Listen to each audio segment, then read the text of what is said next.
இன்றே டவுன்லோட் செய்து உங்கள் ஃபேவரட் ஷோக்களை என்ஜாய் பண்ணுங்க.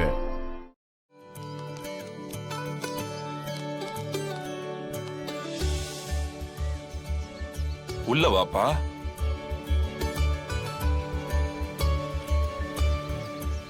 அட உள்ள வாப்பா.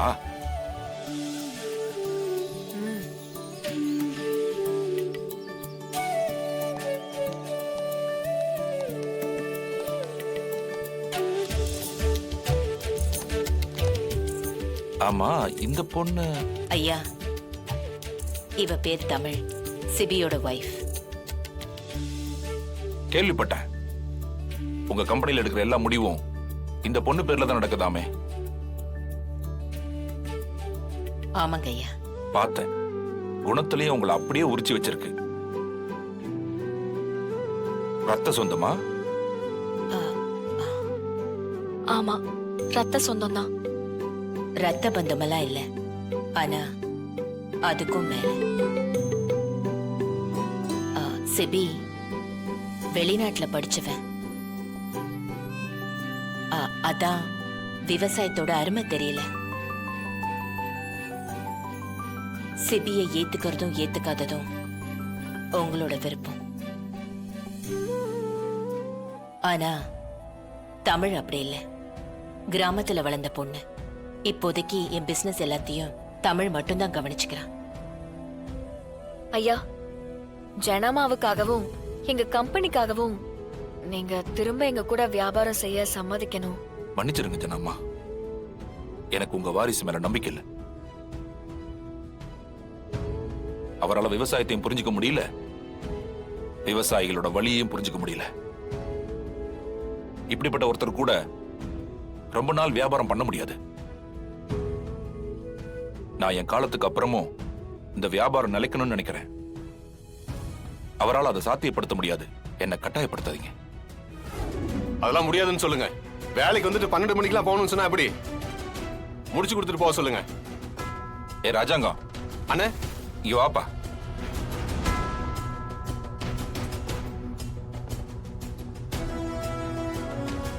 டேய், என்னடா பிரச்சனை?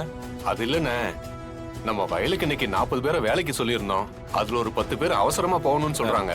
அதுவும் இல்லாம முழு நாள் கூலியும் கேக்குறாங்கண்ணே. அது எப்படின்னு கட்டுப்படி ஆகும்? அதான் வேலையை முடிச்சு கொடுத்துட்டு போங்கன்னு சொன்னேன். டேய், என்ன இது? இத்தனை வருஷமா நம்ம வயல்ல வேலை செய்யறவங்க ஏதோ அவசரம்னு கேக்குறாங்க, போயிட்டு வர சொல்றா. ஒரு நாள் கூலியால நாம ஒன்னும் குறைஞ்சு போயிட மாட்டோம். என்னடா? சரிங்கண்ணே. இவன் என் தம்பி ராஜாங்கம். வணக்கம்மா. கொஞ்சம் கோவக்காரன், ஆனா ரொம்ப நல்லவன். அது ராஜாங்க சம்சாரத்தோட தம்பி பாண்டியன். அவனுக்கு தான் தாமரையை கட்டி கொடுக்க போறோம்.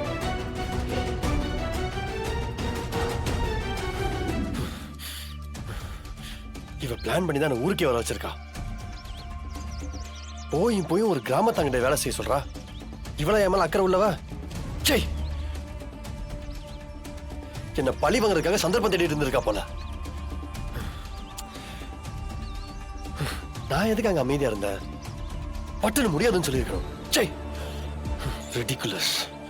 ஜான் இருந்ததுனால ஒன்னும் பேச முடியாம போயிருச்சு. ஏங்க, எல்லாம் ஓகே தானே? ஏய், யார கேட்டு இதெல்லாம் பண்ற? யார கேட்கணும்? என்ன திமிரா? இஷ்டத்துக்கு என்ன கூலி வேலைக்கு சேர்த்து விட்டுருக்கா? உங்ககிட்ட நான் வேலை பார்க்கறேன்னு சொன்னேனா? வேற எப்படி இந்த பிரச்சனையை சமாளிக்க சொல்றீங்க? எல்லாம் நீங்க கிளப்பி விட்டது தானே. ஒரு பெரிய மனுஷன் நியாயமா அவர் பொருளுக்கு விலை வச்சு கேட்டாரு. அதுக்கு நீங்க மட்டமா பேசி ரா மெட்டீரியல்ஸ கொடுக்க விடாம தடுத்து இந்த நிலைமைக்கு கொண்டு வந்து நிப்பாட்டி இருக்கீங்க. இதுல நீங்க என்கிட்டயே கோச்சுக்கிறீங்களா? நீங்க ஆரம்பிச்ச பிரச்சனைய நீங்க தான் சரி பண்ணணும். அது சரி பண்ணா எனக்கு தெரியும். நீ எதுக்கு குறுக்குல வர்ற? என்ன சரி பண்ணுவீங்க? வந்து பேசுனீங்களே, ஐயா ஒத்துக்கிட்டாரா? உங்களை பார்த்தாலே டென்ஷன் ஆகுறாரு.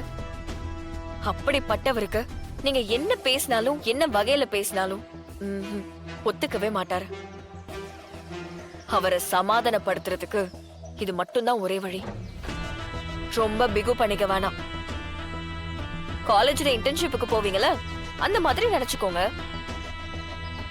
என்ன, அவர் சொன்ன மாதிரி 3 நாள்ல முடியறப்ப சிவதான ஐயாவே நமக்கு பொருளை தரணும். பார்த்து நடந்துக்கோங்க.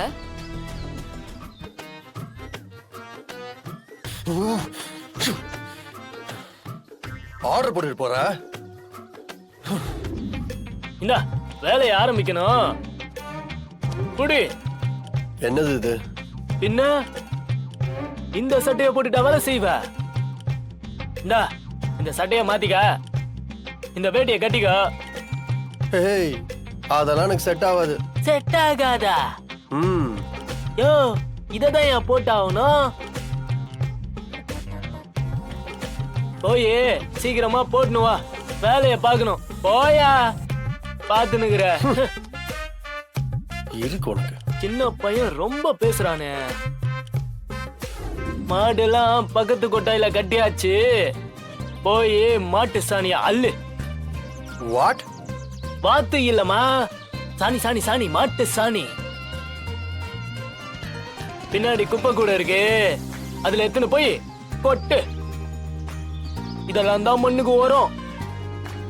இத போட்டுதான் அவ்வளோ பயிரையும் நாங்க வளைய வைக்கிறோம். அந்த பயிர் தான் மசாலாவா மாறி உங்களுக்கு லாபம் கொடுத்துட்டு இருக்கு.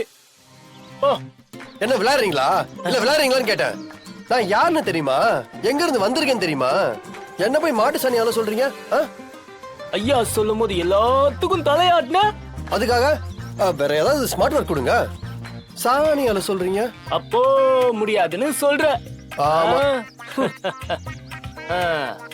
அண்ணே, அவரு பண்ணுவாரு, நீங்க போங்க. முடியாதுன்னு சொல்லிட்டோமா, ஐயா கிட்ட சொல்லி ஊருக்கு துரத்தி விட்டுறேன். ஐயா முடிவெல்லாம் மாற மாட்டார் தெரியும்ல. ஓவர் வாய்ப்பிச்சு. சிபி சார், என்னங்க நீங்க அவர்கிட்ட போய் வம்பா பேசிக்கிட்டு இருக்கீங்க? என்ன விளையாடுறியா? நான் சாணி அள்ளணுமா? வேற என்னங்க பண்றது? டாஸ்க் டஃபா இருந்தாலும் செஞ்சுதானே ஆகணும். அப்பதானே சிவதானம் ஐயா நமக்கு ரா மெட்டீரியல்ஸை கொடுப்பாரு. இங்க பாருங்க சிபி சார், நீங்க இத பண்ணலனா ஜனமா உங்களை சும்மாவே விட மாட்டாங்க.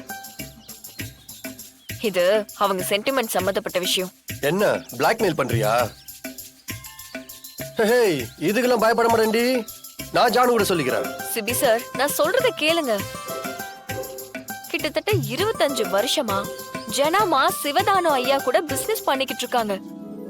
அது எவ்வளவு பெரிய பந்தம். நம்ம கம்பெனியோட மிகப்பெரிய இன்வெஸ்ட்மெண்ட். அவரை அவாய்ட் பண்ணிட்டு நம்மளால போக முடியாது. ஒரு ஒரு 3 நாள் தானே, பல்ல கடிச்சு கொஞ்சம் ட்ரை பண்ணுங்க. முடியாதுன்னு சொல்லிட்டு இருக்க, சொன்னதே திருப்பி திருப்பி சொல்லிட்டு இருக்க. நான் ஜானு கிட்ட பேசிக்கிறேன். ஜானு, ஜானு.